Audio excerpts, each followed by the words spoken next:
Assalamualaikum warahmatullahi wabarakatuh. Perkenalkan, nama saya Alfandi Samawati, program studi pendidikan IPA. Jadi pada video kali ini saya akan membahas tentang perubahan fisika dan kimia zat. Jadi materi yang akan kita pelajari pada kesempatan kali ini yaitu apa pengertian dari sifat fisika dan kimia, kemudian jenis-jenis dari perubahan fisika dan kimia itu sendiri, kemudian perbedaan dari perubahan fisika, dan yang terakhir yaitu contoh dari perubahan fisika dan kimia yang ada di lingkungan sekitar kita. Jadi langsung saja. Perubahan fisika dan kimia dapat kita kenali dari keadaan awal materi yang berbeda dengan keadaan akhirnya setelah materi tersebut telah mengalami perubahan. Nah, perbedaan dari kedua gejala tersebut dapat dilihat dari sifat dan komposisinya. Hal tersebut menandakan sifat-sifat setiap materi memiliki gejala sebelum dan sesudah terjadinya perubahan. Nah, jadi keadaan atau gejala materi tersebut dapat dikenali lewat sifat fisika atau sifat kimianya. Perubahan fisika dan kimia pun berhubungan, di mana sifat fisika pada materi bisa diketahui melalui kemampuan melakukan perubahan atau reaksi. Nah, berikut ini akan kita bahas satu persatu apa pengertian dari perubahan fisika dan perubahan kimia. Nah, yang pertama itu adalah perubahan fisika.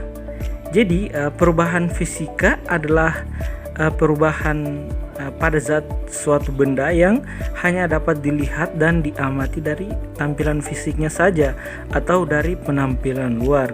Jadi perubahan fisika itu tidak mengubah komposisi kimianya dalam zat benda tersebut. Perubahan fisika tidak sama sekali merubah materi atau bentuk zat yang jenisnya baru pada sebuah benda. Sifat perubahan fisika adalah dapat dilihat dan diamati perubahannya dari luar dan juga dapat kembali menjadi keadaan semula setelah zat tersebut berubah. Misalnya saat mencairkan es batu dari freezer, kemudian cairan tersebut bisa menjadi es kembali jika dimasukkan lagi ke dalam freezer. Nah, itu merupakan contoh dari perubahan fisika atau perubahan fisik. Nah, yang kedua adalah perubahan kimia. Perubahan kimia ini adalah salah satu perubahan yang terjadi pada bentuk dan ukuran zat yang kemudian menghasilkan zat baru. Perubahan materi ini menghasilkan jenis dan sifat materi yang berbeda atau baru dari zat semula dan kemudian disebut juga dengan istilah reaksi kimia atau reaksi. Reaksi kimia ini kemudian menimbulkan substansi atau komposisi penyusun zat yang berubah menjadi rumus kimia yang baru. Reaktan adalah unsur dari suatu reaksi, sedangkan hasil akhir dari reaksi tersebut adalah produk. Dalam praktiknya itu perubahan kimia akan mengalami penyusutan zat saat berubah. Contohnya itu pada campuran hidrogen dan oksigen yang akan menghasilkan air. Nah, yang selanjutnya adalah macam-macam perubahan fisika dan kimia. Nah, ini merupakan jenis-jenis dari perubahan fisika dan kimia. Jadi pada perubahan fisika ada yang namanya, yang pertama itu mencair. Mencair ini adalah bentuk perubahan fisika yang terjadi pada wujud zat dari padat menjadi cair dengan mengandalkan energi panas. Contohnya seperti tadi yang saya katakan, es batu ketika dikeluarkan dari freezer maka es batu tersebut akan mencair. Nah, selanjutnya membeku. Nah, membeku ini adalah bentuk perubahan fisika yang terjadi pada wujud zat cair menjadi padat dengan melepaskan energi panas. Nah, contohnya itu ketika kita memasukkan air ke dalam es.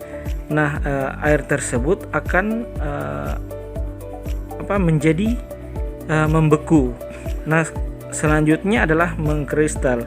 Jadi mengkristal ini adalah bentuk perubahan fisika yang terjadi pada wujud gas menjadi padat dengan melepaskan energi panasnya. Kemudian selanjutnya adalah menguap. Menguap adalah bentuk perubahan fisika yang terjadi pada wujud cair menjadi gas dengan bantuan energi panas.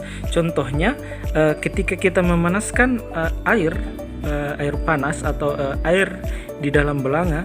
Nah, di bagian penutup dari belanga tersebut akan ada titik-titik air. Nah, titik-titik air tersebut dihasilkan dari yang namanya penguapan. Kemudian selanjutnya adalah menyublim. Menyublim adalah bentuk perubahan fisika yang terjadi pada wujud padat menjadi gas dengan bantuan energi panas. Kemudian yang terakhir adalah mengembun. Mengembun ini adalah bentuk perubahan fisika yang terjadi pada wujud gas menjadi cair dengan melepaskan energi panas. Nah, yang jenis-jenis perubahan kimia yang pertama itu ada yang namanya keterbakaran. Jadi keterbakaran ini merupakan salah satu perubahan kimia yang kita dapat kita tidak dapat mengembalikan zat menjadi bentuk awalnya. Contohnya ketika kita membakar buku, maka buku tersebut akan terbakar. Nah, susunan kimia dari buku tersebut berubah ketika kita membakar buku tersebut. Kemudian yang selanjutnya itu membusuk. Jadi membusuk ini adalah perubahan kimia yang dapat ditandai dengan perubahan warna, ukuran, kemunculan bau karena terjadi perubahan zat yang terkandung dalam benda tersebut yang dipengaruhi oleh suhu atau cuaca.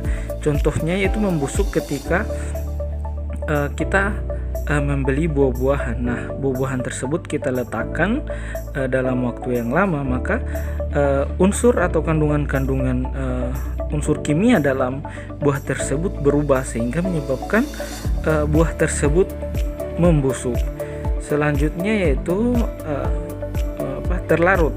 Nah, terlarut ini dia termasuk dalam perubahan kimia karena terlarut ini adalah gejala perubahan kimia karena sifatnya yang membuat zat bisa tercampur sempurna sehingga tidak dapat lagi dipisahkan atau dikembalikan pada bentuk semula. Contohnya kita bisa lihat ketika kita mencampurkan gula dengan air. Nah, ketika kita mencampurkan gula dengan air, maka kita tidak akan dapat lagi membedakan yang mana gula dan yang mana tidak dapat lagi membedakan antara gula dengan air karena sudah tercampur. Yang selanjutnya itu contoh perubahan fisika dan kimia yang ada di lingkungan sekitar kita atau contoh perubahan fisika dan kimia yang sering kita lakukan atau yang sering kita lihat. Nah, yang pertama itu perubahan fisika. Contohnya itu yaitu merebus air yang menyebabkan perubahan zat cair menjadi gas yang biasa kita kenal dengan istilah menguap. Jadi saat kita merebus air, ada komponen kimia air yaitu H2O tetap sama saat direbus, yaitu H2O menjadi H2 dan O2. Nah, selanjutnya itu yang kedua, contoh kedua itu menyemprotkan pengharum ruangan. Nah, terjadi perubahan dari zat cair menjadi gas yang tersebar ke udara dan memenuhi ruangan tersebut. Kemudian selanjutnya yang ketiga, contoh yang ketiga yaitu es batu yang dibiarkan di udara terbuka dengan suhu ruangan, maka lama-kelamaan es batu tersebut akan mencair dengan sendirinya. Yang kedua yaitu perubahan kimia. Jadi contoh dari perubahan kimia yang biasa kita lakukan yaitu ketika kita membeli makanan atau buah-buahan, namun makanan atau buah-buahan tersebut kita tidak makan, dan lama-kelamaan buah atau makanan tersebut jika dibiarkan terlalu lama di udara terbuka, maka buah-buahan tersebut akan membusuk. Nah, gejala awal perubahannya dari perubahan kimia dari buah-buahannya itu ketika kita melihat perubahan dari tampilan seperti warna dan teksturnya itu dia mulai berbeda, dan biasanya ketika buah-buahan atau makanan tersebut terlalu lama kita tidak makan atau kita biarkan, maka akan muncul bau tidak sedap. Nah, gejala tersebut menunjukkan terjadinya perubahan kimia karena menghasilkan zat baru. Kemudian yang kedua yaitu ketika kita menggoreng tempe. Nah, bisa kita lihat perubahan pada tempe tersebut ditandai dengan gejala perubahan warna dari warna tempe yang awalnya putih kemudian menjadi coklat. Itu artinya ada perubahan karena adanya ikatan karbon pada bahan karbon pada bahan tempe tersebut. Nah, yang selanjutnya itu pelapukan yang terjadi pada kayu karena sering terkena air hujan sehingga rapuh atau lapuk. Nah, kayu yang mulai lapuk tersebut terjadi karena adanya kenaikan tingkat keasaman pada kayu sehingga mengalami pelapukan.